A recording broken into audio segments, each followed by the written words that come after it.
이 세상에 하나뿐인 당신은 내게 너무나도 소중한 사람. 그런 당신을 사랑해요. 그런 당신을 축복해요.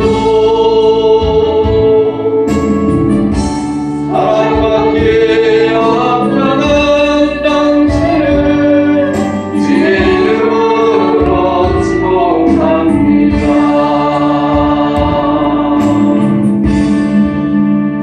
할렐루야. 앞사람 옆사람 뒷사람 인사를 나눕니다. 당신은 소중하신 분입니다.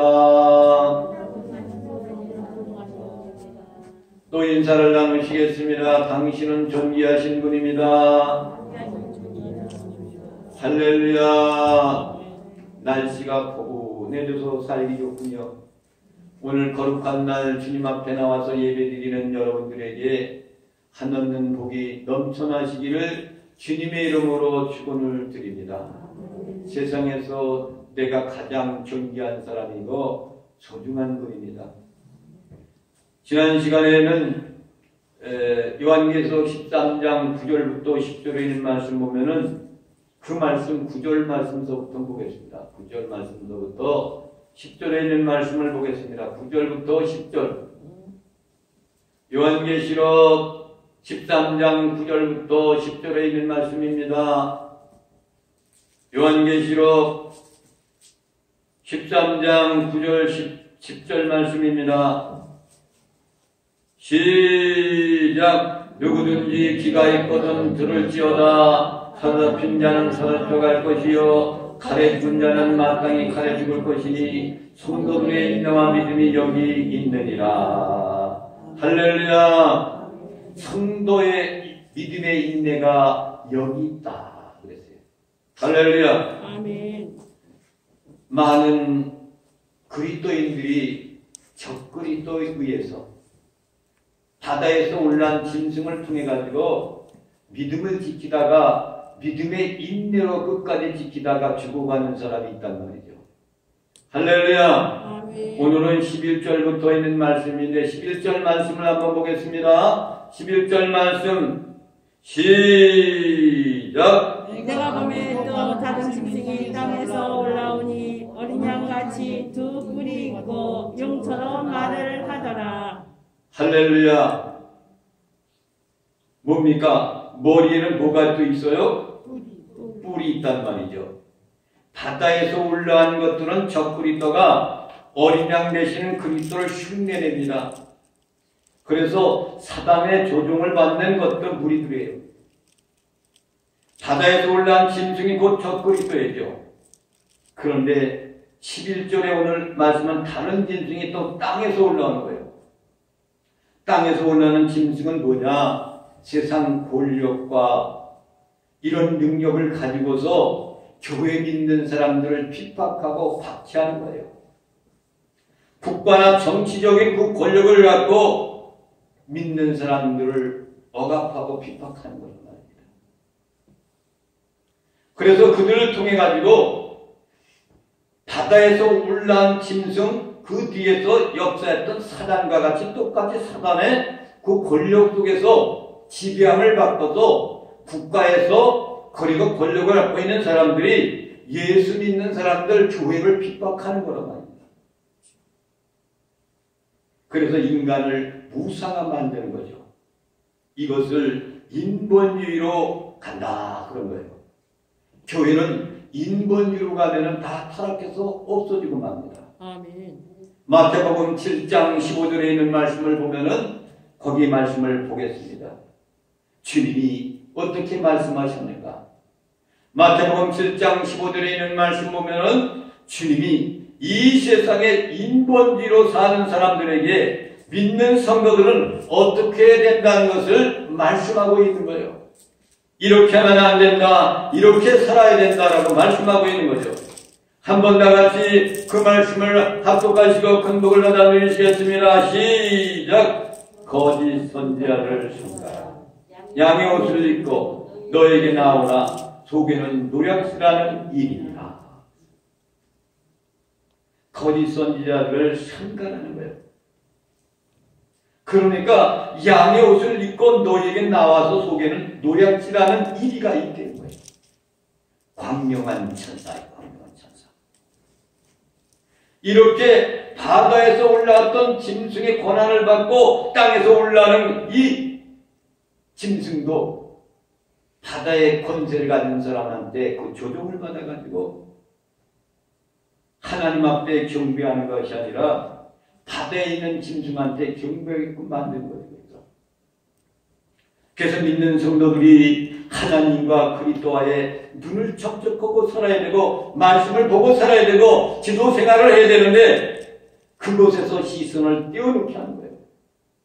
짐승의 우상들에게 경배하게 만드는 일을 감당한 거예요. 배후의 세력이 뭐예요?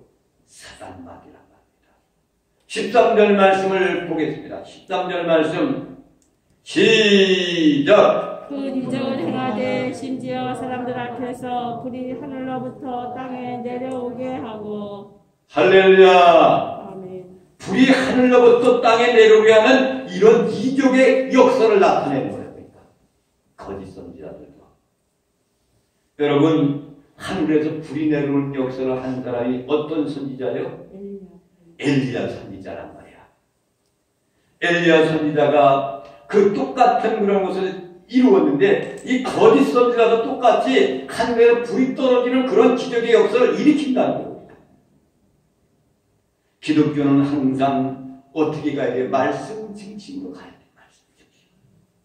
하나님의 말씀 중심 가운데 말씀에 이탈되면 안 되는 거예요. 아멘. 여러분, 엘리야 선지자가 결국은 어떻게 됩니까? 450명의 450대 1로 카멜산성에서 전투를 하기 시작해요. 너희가 믿는 그런 하나님이 바알을 믿는 너희 하나님이 그 바알이 살아있는지 내가 믿는 하나님이 살아있는지를 한번 시험해보자. 카멜산성에서 싸우잖아요. 450대 1이요. 근데 하나님의 불이 내려와 엘리야한테 그 음성이 들려지고 기적의 역사가 일어나잖아요. 그렇지만은 이 선지자가 이세벨이라는 왕과 이 엘리야 선지자를 죽이기 때문에 그러니까 이 엘리야 선지자는 강으로 달려가가지고 노덴나무 밑에서 하나님 내가 어찌 이렇게 됐습니까? 나를 죽여달라고 합니다. 결국 하나님께서 엘리야를 끌어다가 호렙산 앞에 세워서 세미한 음성을 들려주는 거예요. 그 음성을 듣게 됩니다. 열왕기상 19장 12절에 있는 말씀을 다시 한번 또 보겠습니다. 하나님의 음성을 들려주는데 열왕기상 19장 12절에 있는 말씀 보면은 하나님께서 어디에서 음성을 들려주는가를 거기 말씀하고 있어요. 다 함께 보시겠습니다. 시작. 또 지지위에 불이 있으나 불 가운데서도 여호와께서 계시지 아니하더니 불 위에 세미한 음성이 있는지라. 불 가운데서 내려주지 아니고 그것이 끝난 다음에 세미한 음성을 들려주었다 그랬습니다.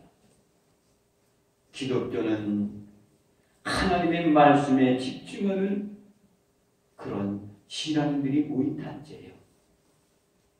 그리스도께서 재림할 때 임박하고 있다는 것을 여러분 진정을 해야 됩니다. 앞으로 전 세계에 걸쳐 거짓 선지자들이 지서와 표적을 행하여서 많은 사람들을 유혹할 거예요. 어떻게 유혹하는가? 마태복음 24장 24절 말씀을 보겠습니다. 다 함께 마태복음 24장 24절 말씀을 함께 보시겠습니다. 마태복음 24장 24절 시작. 거짓 그리스도가 거짓 선지자들이 일어나 큰 표적과 기사를 보여 할 수만 있으면 택하신 자들도 미혹하리라. 할렐루야. 우리 주님이 이미 예언의 말씀을 했어요. 거짓 선지자가 등장하여 가지고 사람들을 유혹한다고 해서 주님이 때가 임박할 수 있을 때 맞죠. 지금 이 시대가 그런 시대가 아닙니까? 하나님의 계시를 받았다, 음성을 들었다, 그래가지고 난포하는 사람들이 얼마나 많은지 몰라요. 어떤 사람은 말입니다. 주님이 이제 며칠 날 이제 강림하시는데 미국에 있는 어느 땅을 사갖고 거기가 있으면 우리는 절대로 거기 하나님 예비한 땅이래. 성경에 그런 말이 어디 있습니까? 그래가지고 한국의 교회들을 흔들어 놨던 적이 얼마나 있습니까? 따라가는 사람은 없을 거예요. 혼자 가가지고 다시 돌아와가지고 하는 얘기가 뭐예요? 주님이 조금 있다 온다고? 그거의 적군이 또요. 하나님의 말씀에 이탈해가지고 여러분 하나님의 음성도 있지만 사단의 음성도 있어요. 잘 들을 줄을 알아야 된단 말이죠. 아멘. 오사리 기도원에 가서 말이야 불 속에 들어가가지고 그냥 기도하는데 뒤로 잡아뜨려요 저를요. 이거 하나님 별할게 아니에요. 마귀 새끼. 물러가라고 외쳤더니 싹 물러가더라. 아멘. 똑같은 흉내를 내는 것이 있다.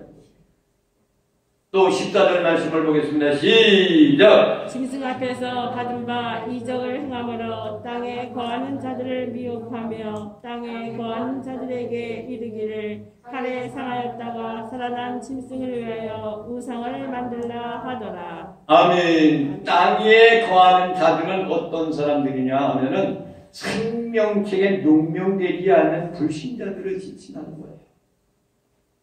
결국은 사람들은 미혹시키는 거짓 선지자들이 무엇을 하느냐면 그것들에게 우상을 만들어서 절하게 만드는 거예요. 우상 만들어서 절하는 것. 주님 그 시대 속에서도 그런 것들이 얼마나 많았습니까?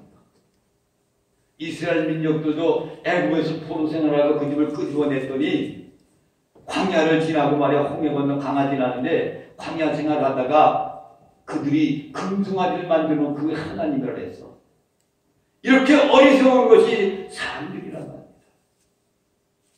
하나님과 그리스도의 관계, 우리 믿는 성도들의 시선을 거기에다 집중해야 되는데 거기서 떼어내어서 만들어버리는 것이 오늘날 거짓 선지자들의 모습이에요. 말씀을 떠나면 절대로 안 되는 겁니다.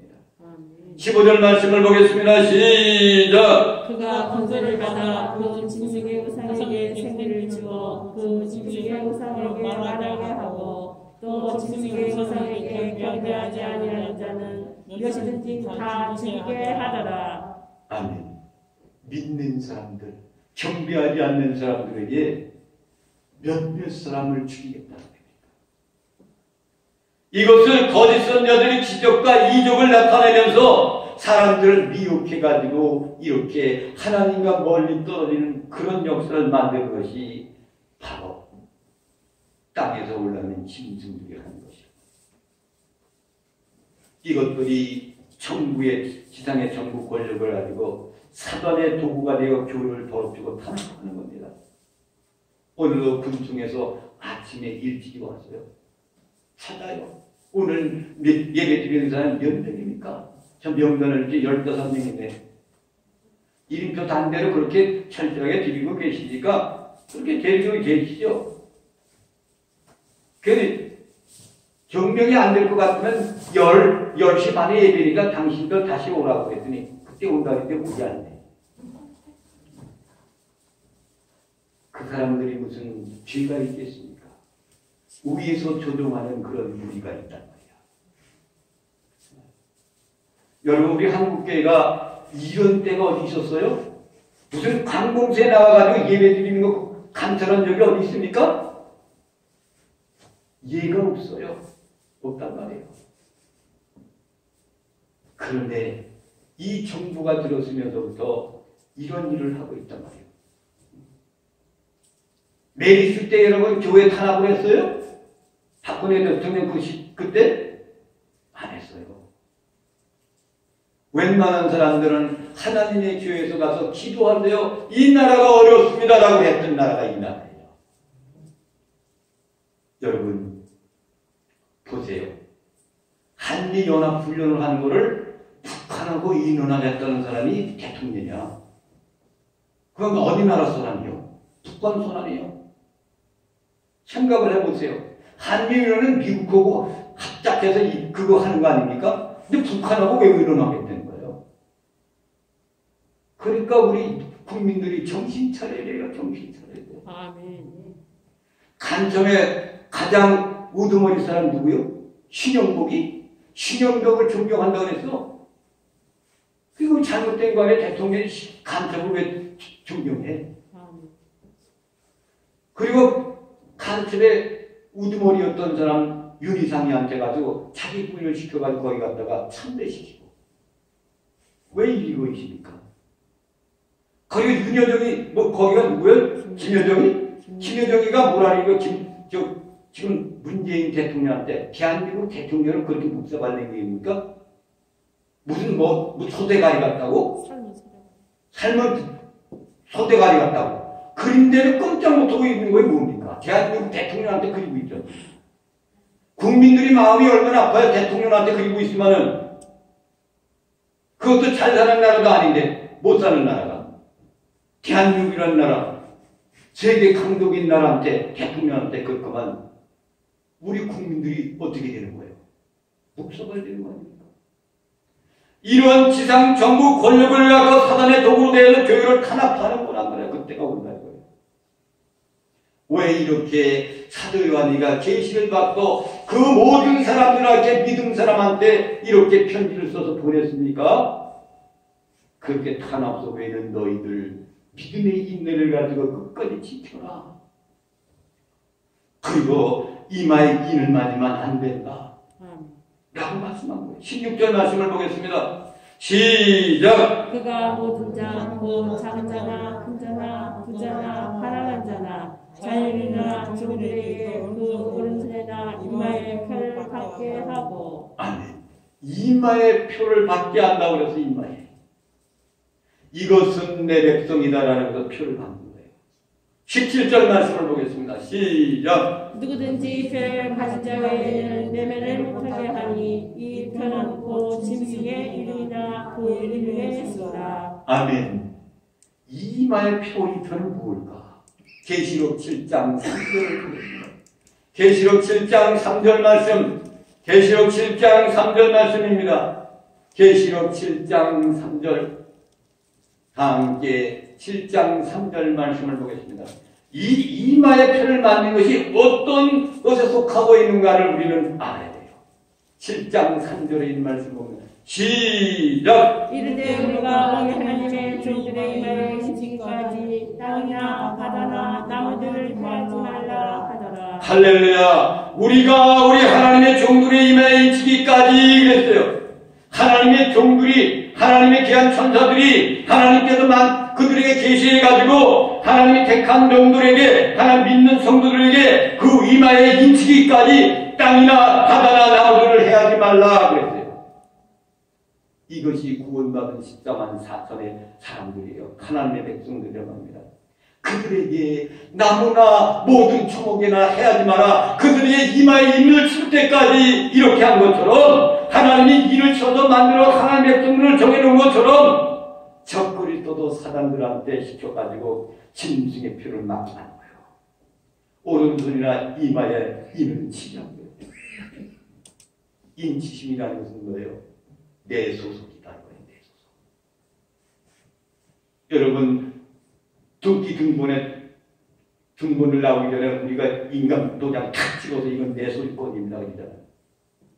그러니까 하나님의 백성도 이마에 인을 쳐서 14만 4천이라는 숫자를 만들어 놓은 것처럼 사단의 권소들도 이마에 딱 인을 쳐서 이건 내 백성이다. 인침이나 표를 모두 소속을 이야기하는 겁니다. 누구든지 이 표를 가진 자 외에는 매매를 하지 못하게 한다. 그래서 이게 무슨 말입니까? 로마 시대의 정부에서는요, 그 당시에 몰래면 상인조합이라는 것을 만들었어요. 상인들이 그 조합에 들어가야만이 물건을 팔 수가 있고 또 살 수가 있는 그런 조합을 만들었어요. 여기에 가입하지 않으면 참여하지 못합니다. 매매할 수가 없어요. 그런데 참 그리스도인들도 상인들이 많이 있단 말이에요. 이 그리스도인들은 매매를 하지 못한다 할지라도 난 우상에게 절하지 않을 것이다 거절하고 상인조합에 가입하지 아니했어요. 할렐루야. 아멘. 17절 말씀을 다시 보겠습니다. 시작. 누구든지 표를 가진 자 외에는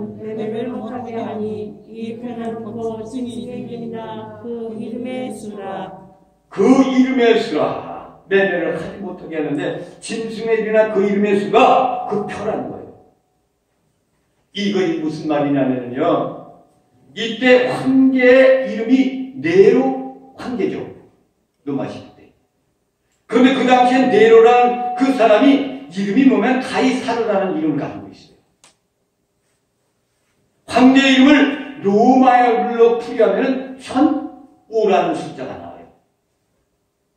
그런데 이것을 시브리어로 단어로 숫자를 배우려면 뭐가 나오냐? 666이 나오는 거예요.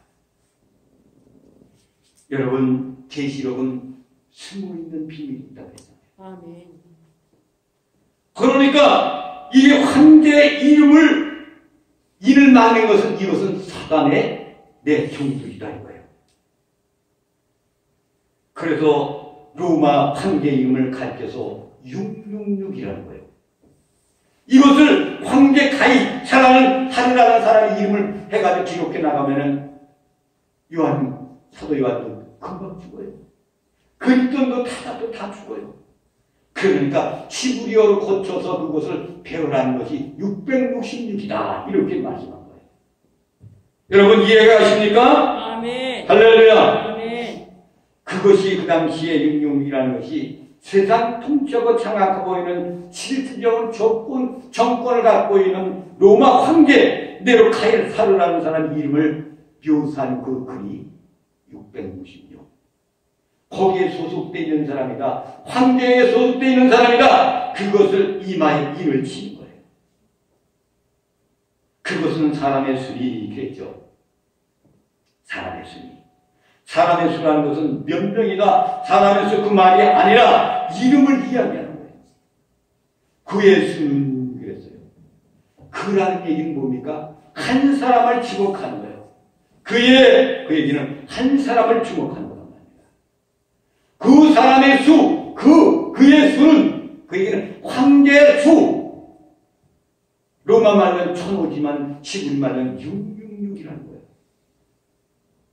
그의 수는 66이라는 겁니다. 이것이 당시 로마 시대에 네로 가이사르라는 사람의 말을 그 사람을 위시해서 도장을 받게 만드는 거예요. 그래서 모든 사람들이 성인들이 믿음의 사람들이 절대적으로 로마 황제에게만 절하고 이렇게 숭배하게끔 만드는 그 시대란 말입니다. 그래서 그것이 주로 어디에서 많이 있었느냐? 아시아 지역에 이루어졌어요. 이것을 아시아 전체를 묶어서 아시아 연맹이라고 이렇게 얘기했습니다. 그래서 경제적인 효과를 얻기 위해서는 아시아 연맹에 들어가야만 살 수가 있어요. 사도행전 19장 31절 말씀을 다시 보겠습니다. 아시아 연맹이 어떻게 나왔는가를 우리가 알아야 되잖아요. 사도행전 19장 31절에 말씀하고 있는데 하나님께서 주신 이 말씀 사도 바울 시대 속에서 사도행전에 사도 바울이 임했던 그 시절에 복음 전했던 그 시대 속에 그런 것이 있었단 거예요.